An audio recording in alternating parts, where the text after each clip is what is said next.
norteando esta região e que tem uma extrema importância não só para o turismo, mas também para a memória coletiva. E começava por isso mesmo, dirigindo-me aqui ao Dr. Joaquim Ruivo, sobre a importância do passado para contar o nosso presente e o nosso futuro. Porque, como dizia Jorge de Santayana, quem se nega a conhecer o passado está condenado a repeti-lo. E, como sabemos, aqui a Batalha é pródiga em espaços museológicos e também em património monumental, como aqui o Mosteiro da Batalha, ou, por exemplo, a Igreja Matriz, ou o Museu da Comunidade Concelhia da Batalha. E como é que estes espaços nos podem ensinar alguma coisa para não repetirmos os mesmos erros do passado e também, porque não, repetir as virtudes dos nossos antepassados? Bom, na realidade o património é uma herança, é uma coisa do passado, mas é algo do futuro. Eu costumo dizer que o património não está nessa íntima relação com algo que herdamos, que nós transformamos, que nós valorizamos no presente e que de algum modo queremos passar para o futuro. Portanto, é uma constatação muito óbvia, mas na realidade isso deixa-nos, como costuma dizer, um largo campo para compreender o que é o património e compreender o que é também a sua preservação para o futuro. É um legado que deve ser protegido, obviamente. E é evidente que a relação que estabelecemos com o património é também uma relação da história e da memória.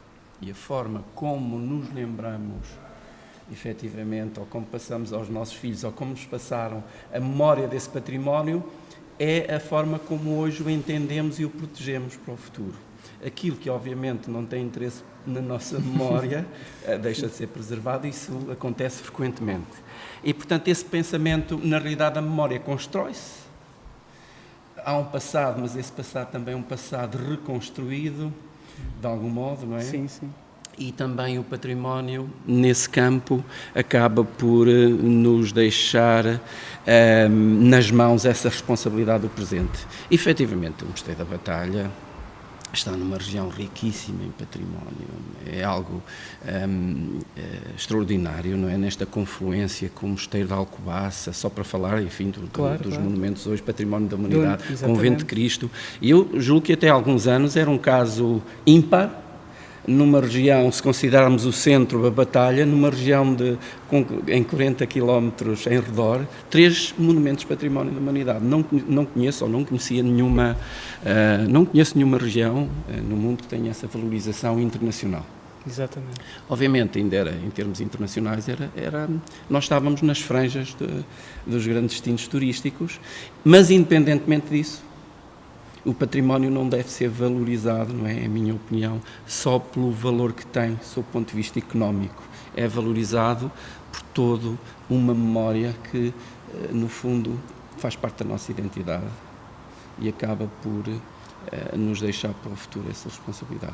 E, portanto, como diretor deste monumento, acabo por sentir todos os dias esse peso, ainda mais do que sentia antes de ser diretor. Já como professor sentia, mas agora, obviamente... Claro. Esse princípio é fundamental, a conservação. E é uma atitude muito altruísta também da parte dos historiadores, quase estudarem a história de que nos define enquanto povo, enquanto continente, nação, para além da sua própria história pessoal, não é? Quase que o historiador vive mais dos próprios livros que lê e que investiga, dos documentos originais. Sem dúvida. O professor Soulo, que me desculpe, mas costumo ainda colocar antes da história na relação património e memória, obviamente. Claro. Me desculpe, é uma forma, todos nos entendemos quanto a esse princípio. Esta construção da memória e valorização patrimonial é realmente uma coisa aliciante e de uma responsabilidade tremenda. E no fundo, todos temos essa responsabilidade, historiadores, gestores destes espaços, exatamente. E o cidadão comum. E isso... Francisco, sem querer tomar conta da conversa, mas acabando rapidamente esta minha preleção, levou-me a pensar que uma das estratégias fundamentais, a par da conservação e da reabilitação, da requalificação do espaço, é precisamente a aposta no futuro, nos serviços educativos, nas novas gerações. Porque podemos estar aqui a fazer um trabalho de conservação, não é? Mas como é que esse trabalho é compreendido? Como é que esse património é aceito pelas novas gerações? Como é que ele vai ser protegido no futuro? E, portanto, há todo aqui uma ligação intrínseca à educação, que eu coloquei como estratégia quase a par da conservação. E, portanto, e continua nas minhas estratégias, nas minhas opções da estratégia, que é eventualmente esta questão da conservação e depois também da educação. Exatamente. E agora queria também indagar aqui o professor Saúl Gomes.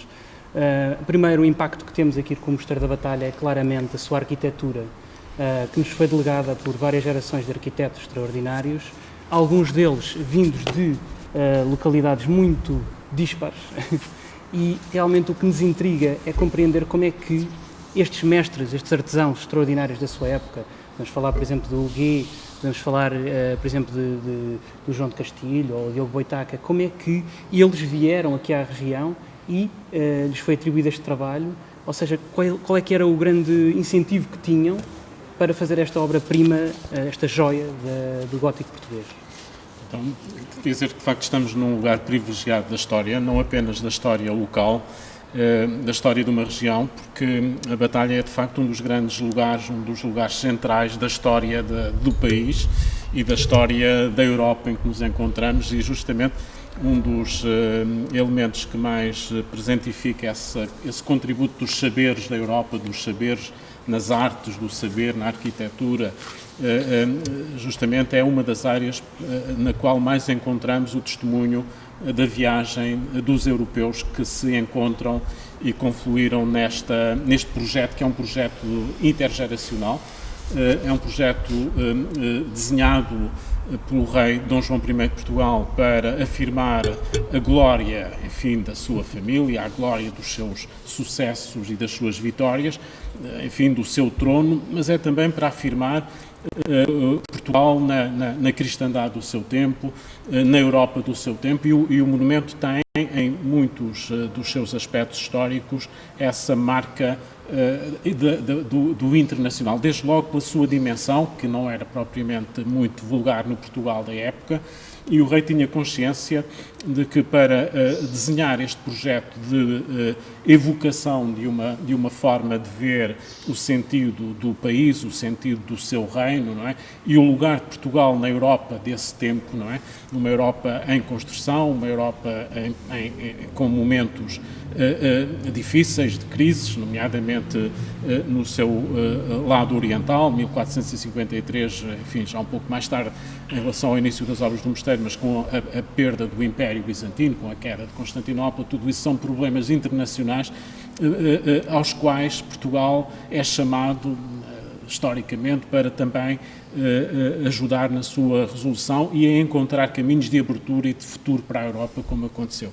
O projeto da Batalha é, desde o seu nascimento, um projeto de grandiosidade à escala europeia. O rei Dom João I, isso os cronistas dizem, particularmente o Lacenheiro, não queria um pequeno monumento, ele queria um monumento que rivalizasse com a Espanha, que superasse, enfim, as monumentalidades também memoriais da Espanha e que ombreasse com os grandes projetos do gótico europeu. E, portanto, esse é o desejo, enfim. Bom, o que é importante também vermos aqui é, por um lado, que o rei vai convocar um conjunto de artistas e de sábios entre a matéria-prima e as capacidades locais, nacionais, nomeadamente o primeiro arquiteto do mosteiro, que é Afonso Domingos, e que tem ligações que conhecemos a Lisboa, a Santarém e a toda esta região. Depois virão alguns outros arquitetos e mestres estrangeiros, nomeadamente, e como falou muito bem, o arquiteto Huguet, mas depois, já nos finais do século XV, encontraremos ainda outros elementos provenientes de pontos distantes da Península Ibérica e também mestres noutras áreas de inovação, porque a Batalha traduz muito esta capacidade de criação, de inovar, de introduzir novas tecnologias, de vencer dificuldades, atavismos, não é só a questão da abóbada da sala do capítulo, não é? É, por exemplo, a introdução do vitral e do desenho e da criação artística através de plasticidades que são inéditas no Portugal do tempo. É como se Dom João I e os seus sucessores, porque isto é um projeto claramente de várias gerações, não é apenas o fundador, é também a geração dos príncipes, da Vius, a ínclita geração, mas depois continuada pelo rei pelo rei Dom João II, não é? Este mosteiro torna-se efetivamente num símbolo secular da evolução de todo um país, de toda uma sociedade também, e uma cristandade, não é? E efetivamente nesse campo a Batalha testou limites, obrigou a desenhar soluções que ultrapassaram aquilo que se pensava o possível naquela época, seja no domínio efetivamente da construção arquitetónica, seja nas dimensões de aparato, nomeadamente pela modernização, pela atualização das artes, como por exemplo na pintura ou na escultura, que tem aqui também uma expressão um pouco francesa, ou ainda noutras áreas, nomeadamente na área musical, que é bastante importante no contexto das liturgias memoriais aqui do mosteiro. Efetivamente, não é um lugar apenas de memória local, é muito importante, estamos numa região muito privilegiada, como o Dr. Joaquim Ruivo sublinhou, uma região em que sucederam grandes acontecimentos construtores da história de Portugal, desde as batalhas da fundação da nacionalidade que envolvem Tomar, que envolvem esta região em que nos encontramos, como depois com Aljubarrota, que é nos campos vizinhos ao mosteiro em que nos encontramos, que decorreu, não é?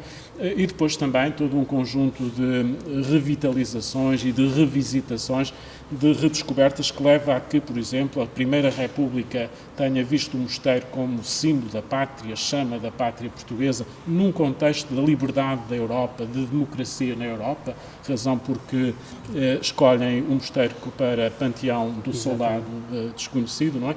Mas depois também, se é verdade que o Estado Novo usou e abusou dos simbolismos ultranacionais deste mosteiro, também reconhecer que há um reencontro dos portugueses com este seu mosteiro, depois de 25 de abril de 1974, da recuperação e da devolução deste mosteiro à sua pátria europeia, que está também na gênese da sua projeção e construção. Pois é importante referir que o Mosteiro da Batalha não é só um eco da Batalha de Aljubarrota, mas também uma memória, através do túmulo do soldado desconhecido, não é? De Lalis e dos confrontos que Portugal travou na Primeira Guerra Mundial, seja no território africano, mas também na Flandres, por exemplo. Sim, e é um monumento revitalizador de revisitação do ideário do que é verdadeiramente Portugal e do lugar de Portugal na Europa sua contemporânea, claro. Seja a Europa do fim da Idade Média, seja a Europa da modernidade, dos descobrimentos, da globalização, a Europa do século XX, do colonialismo e do pós-descolonialismo, que passam também por estas abóbadas, não é? Claro. Mas, efetivamente, dizer-lhe também que há toda uma, por vezes, redescoberta e de reconciliação particularmente brilhante e notável, por exemplo, os nossos escritores, desde o Miguel Torga, que faz de facto um elogio notabilíssimo a este mosteiro. O Miguel Torga que nos diz que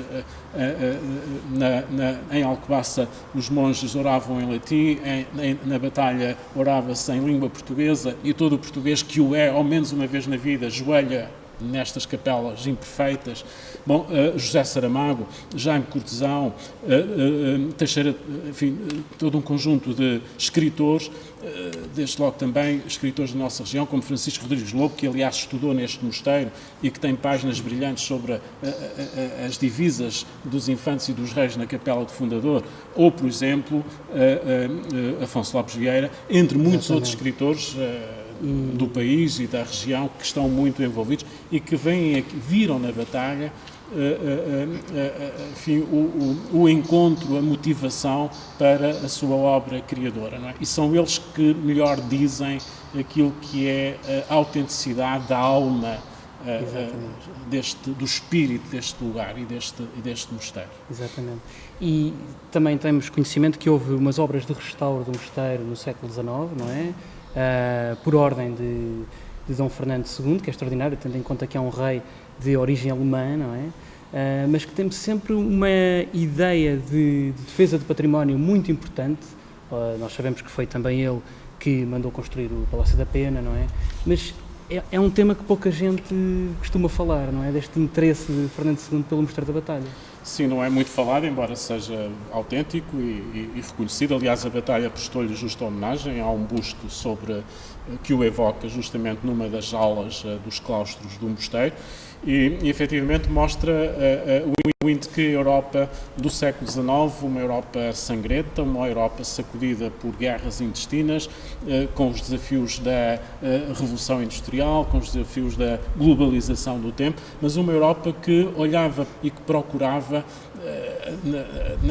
na Idade Média a lógica das suas raízes, da afirmação das suas nações, das suas culturas, das suas línguas vernaculares e portanto não estranha que Dom Fernando de Saxe-Coburgo também tenha olhado para o passado medieval na sua Alemanha, como depois também em Portugal, e que até saiba que quando chega a Portugal ele já conhecia muito bem o Mosteiro da Batalha, porque tinha na sua biblioteca, no seu palácio de residência, tinha justamente um dos exemplares da edição dos planos e dos desenhos do James Murphy na edição francesa, não é? Portanto, naturalmente que é por aqui que, de alguma forma, a mudança de regime da sociedade portuguesa do antigo regime para uma sociedade constitucional, para uma sociedade liberal, que começa também por se reconciliar com o seu passado, e as obras de restauro deste momento iniciam-se justamente na década de 1840, por influência do Dom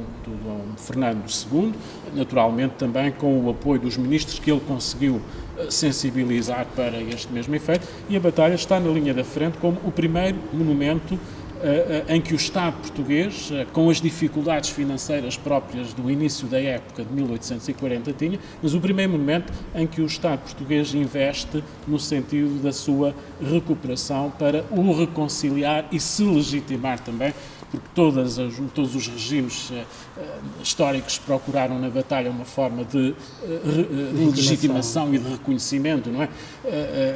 E aí também se vê as virtualidades de um mosteiro que tanto é procurado por tendências mais conservadoras como por tendências mais progressistas para se encontrar essa lógica da emergência do sentido da nação, não é? E nós encontramos isto aqui. O Dom Fernando de Saxe-Coburgo, de facto, é um dos responsáveis porque a Batalha tenha chegado ao século XX no estado de recuperação em que efetivamente chegou e que depois as gerações ao longo do século XX e já neste século XXI em que nos encontramos têm continuado, porque, como dizia também o Dr. Joaquim Ruivo, a manutenção do mosteiro, a preservação do mosteiro é um ato continuado, é constante. Temos que estar constantemente a restaurar, temos que estar constantemente a preservar e, sobretudo, aquilo que é muito importante é valorizar na sociedade que somos,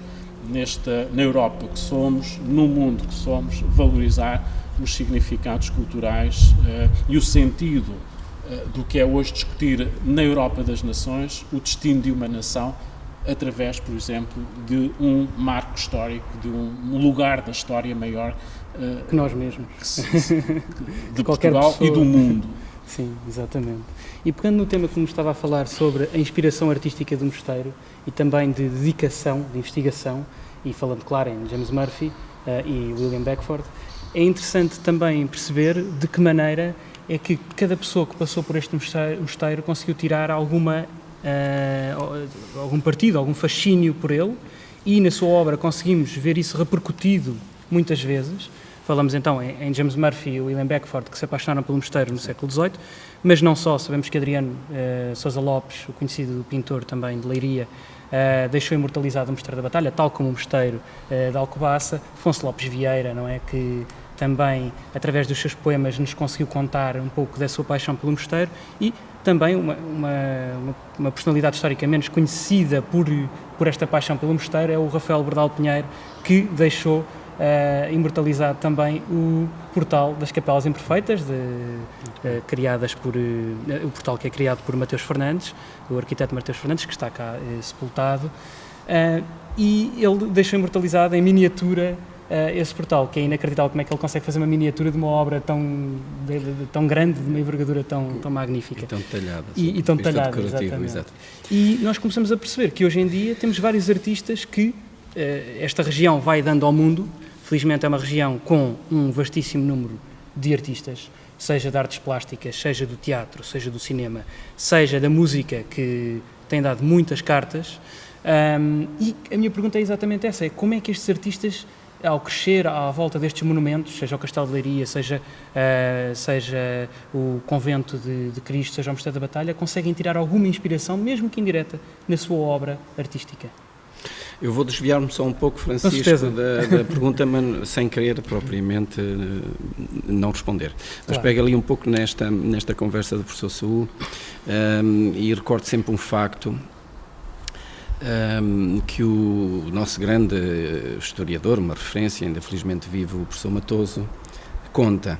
Isto também para mostrar que essa relação do monumento é uma relação que por vezes se faz numa emoção do momento e que eu constantemente vejo nos visitantes que pela primeira vez entram aqui. Uma emoção, de algum modo, algo que não estavam à espera. Sobretudo nos visitantes estrangeiros que pela primeira vez aqui vêm. Mas o professor Matoso conta que aos 10 anos, na 4ª classe, veio aqui com o seu professor da primária, na visita obrigatória, todos os alunos faziam da primária este e os outros monumentos, não é? Os monumentos pátrios, e o professor do ensino primário contou de uma forma tão vívida e emocionada a lenda de Mestre Afonso Domingos, não é? Baseado no Alexandre Herculano, da abóbada Não Caiu, Não Cairá, sim, que o professor Matoso diz que foi ali naquele momento que teve a consciência que queria, ele não diz propriamente que queria ser historiador, mas que queria seguir essa via, porque a emoção foi tão forte que de algum modo o galvanizou para sempre na sua busca por conhecer a história. E isso também é importante na medida em que não se trata apenas da inspiração artística, trata-se da inspiração que a emoção dá a cada um que passa aqui. E, evidentemente, também, quando se fala de Dom Fernando, isto não faz tese, mas nós temos que ver que no século XIX e no século XX nós éramos dos países com mais analfabetismo. Isso é um sintoma do estado cultural do país. E basta dizer que em 1970 tínhamos 30% de analfabetos. O último ano em que a Suécia e os países nórdicos tiveram 30% de analfabeto foi em 1780. Isto para dizer o quê? Que a proteção do património, o valor do património e até o valor dado a estes monumentos e à sua conservação não era algo linear para toda a gente. Claro. E, obviamente, um rei estrangeiro culto que vem, conjuntamente com Alexandre Herculano, as grandes referências da altura da nossa cultura, são eles que acabam por convencer o Parlamento e o Governo a colocar aqui nas obras deste e dos outros monumentos os fundos necessários para a sua preservação e, no fundo, evitando assim a sua ruína, que estava iminente, no caso também do Mosteiro da Batalha.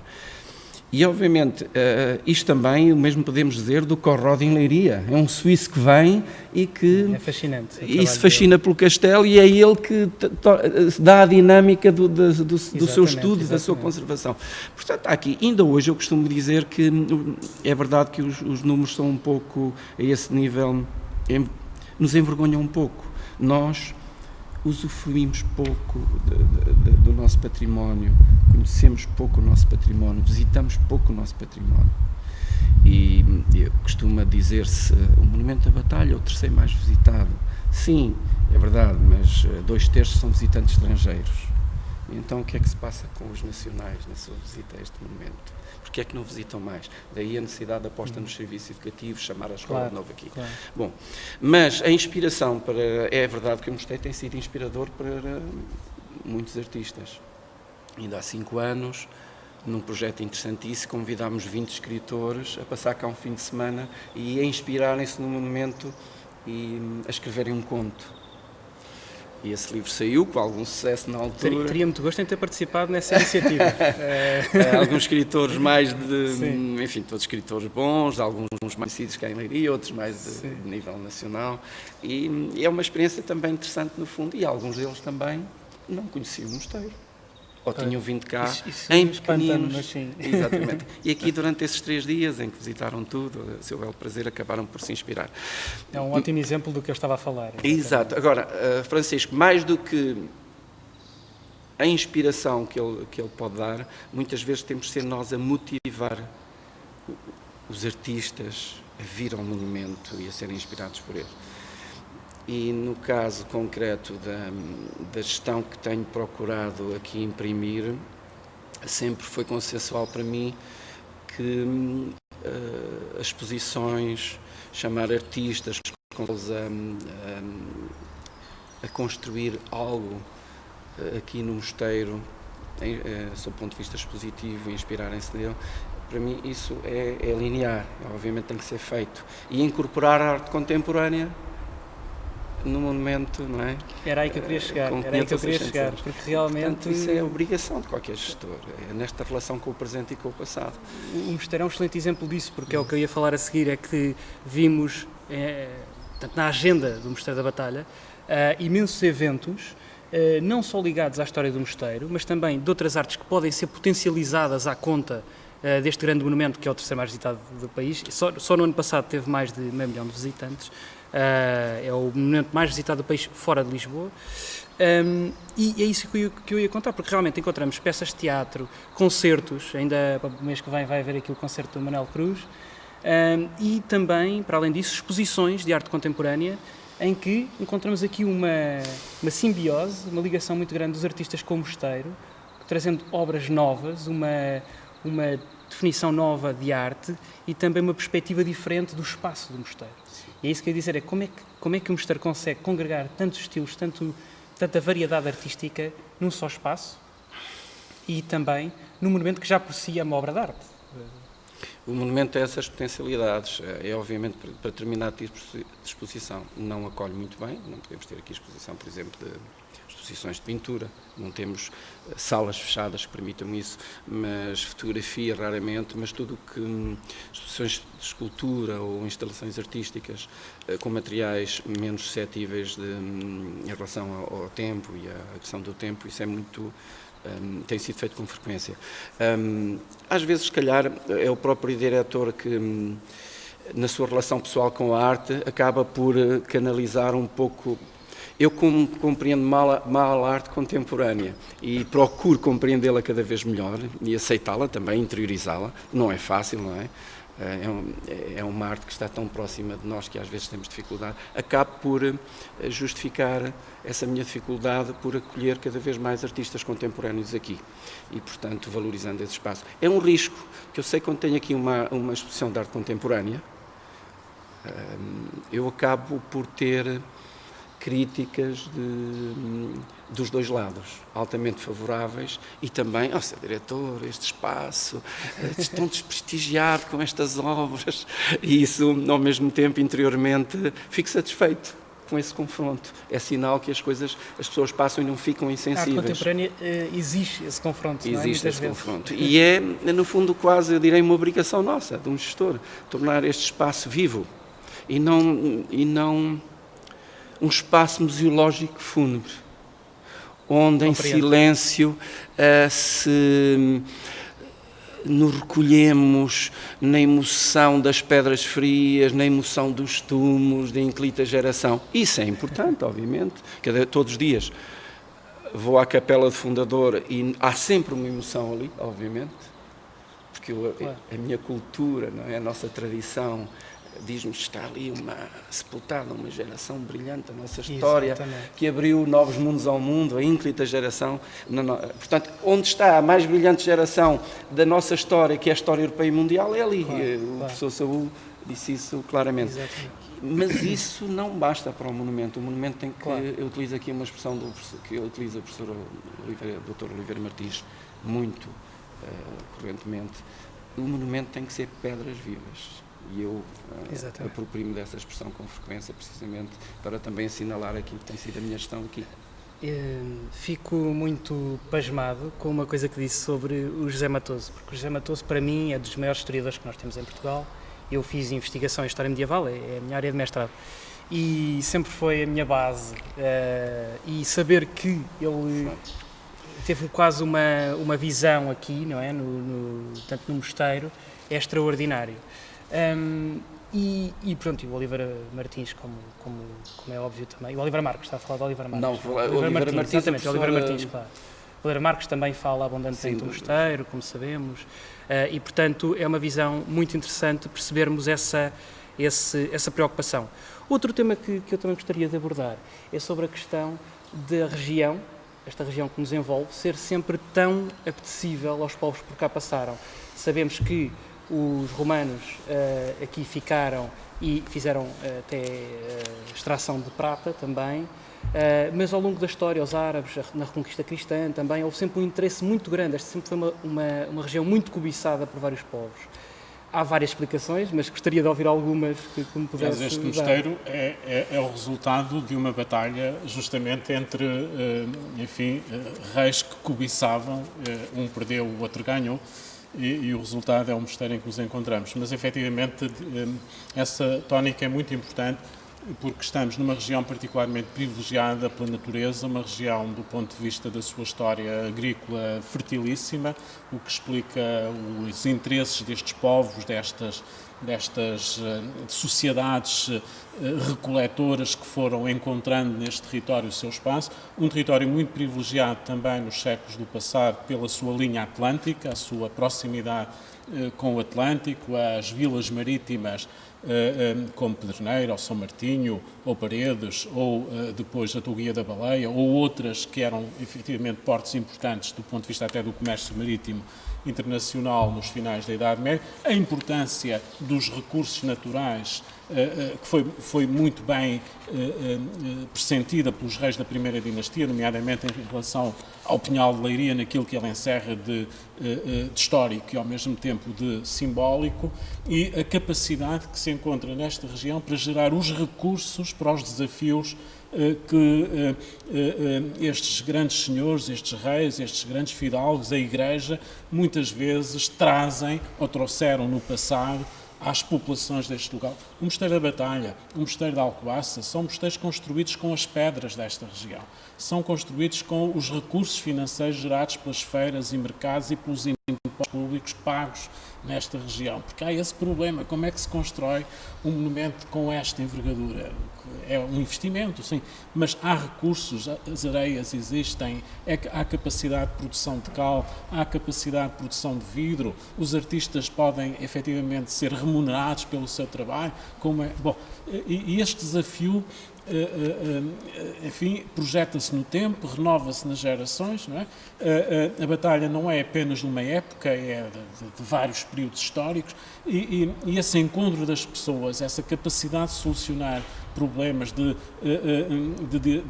aceitar estes grandes desafios simbolicamente materializados na questão da abóbada, não é? O grande desafio é manter a abóbada segura, não é? Nem que essa abóbada seja também simbolicamente a imperfeita abóbada das capelas imperfeitas. Mas a questão é esta, é que se gerou aqui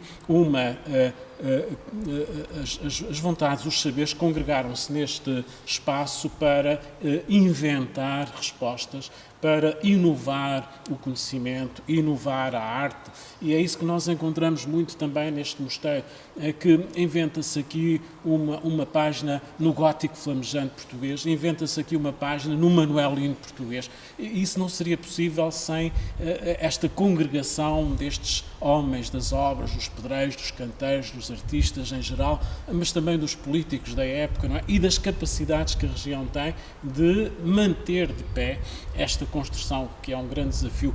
Há muita dor por detrás da memória destas pedras, não é? Mas há também um imenso espanto, este resultado magnífico que os nossos antepassados construíram para nós e que fundaram para nós, não é? E, portanto, apesar da história, não é? Nos seus aspectos mais claros e luminosos, como nos seus aspectos mais difíceis e menos luminosos, a verdade é que o que nós hoje aqui encontramos é uma herança que foi fundada para nós e que nós temos de passar às gerações futuras, que não são apenas, porque na essência deste monumento não está apenas a história de um reino, está a história de um reino e de uma Europa e de um mundo que procurou um futuro. E esse futuro é hoje um pouco a marca histórica que aqui encontramos. Os desafios do passado são também aqueles que nos orientam para o futuro. Exatamente. Muito obrigado.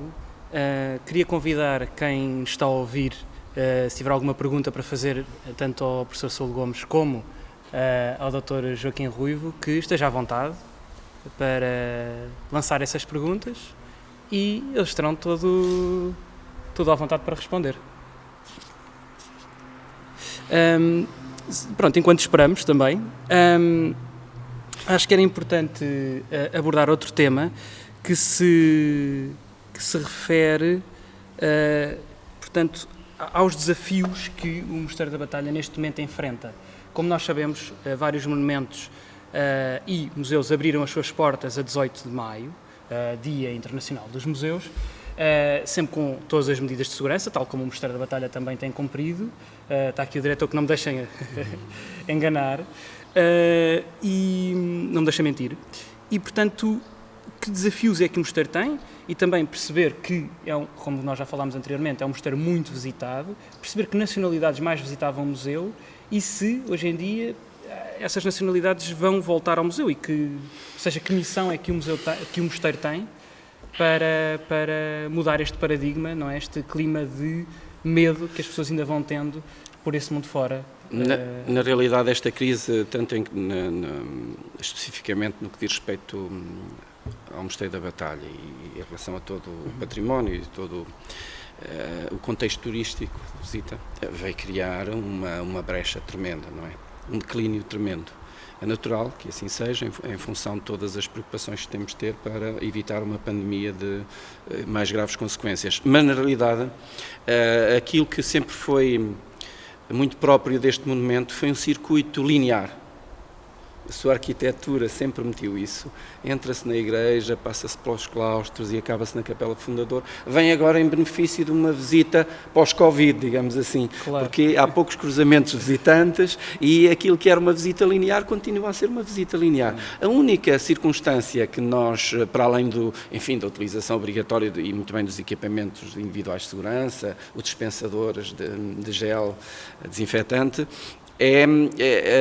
determinadas salas obrigatoriamente têm que ter um número de visitantes agora muito mais diminuto. Só para dar um exemplo, a sala a Capela do Fundador, onde se aglomeravam 50, 60 pessoas naqueles dias ou mais, ou a sala de capítulo, onde chegávamos a ter 200 pessoas a assistir à guarda de honra. Neste momento, a Capela do Fundador pode ter em permanência 11 pessoas, a sala de capítulo 15 pessoas. Portanto, há uma redução significativa na visita em determinado espaço, mas o circuito em si continua sem constrangimento maior. Mas, evidentemente, que há um declínio. Nós hoje vemos, não é? Numa situação normal, o monumento estaria cheio de visitantes. Nós não podíamos estar aqui neste momento. Não podíamos estar, ou teríamos que tapar esta ala só para reservar só para este efeito. E nós temos neste momento uma média de 70 visitantes, menos em alguns casos. Mas o que nós esperamos, e temos falado com frequência que os guias têm esta percepção, é que esta situação vai ser, se a pandemia for controlável, as fronteiras reabrirem, novamente a partir sobretudo de setembro, há toda uma dinâmica de visita. Uma excelente notícia para qualquer apaixonado pela museologia em Portugal. Queria agradecer a vossa atenção, nos terem acompanhado durante este tempo. Muito obrigado também ao professor Saúl Gomes e ao Dr. Joaquim Ruivo por nos ter recebido amavelmente aqui no Mosteiro da Batalha. Com todo o gosto. E vamos continuando a falar de cultura e de história, sempre com o futuro bem traçado, não é? E que consigamos de maneira progressiva desconfinar e voltar aos museus como antigamente. Assim o espero. Muito boa tarde.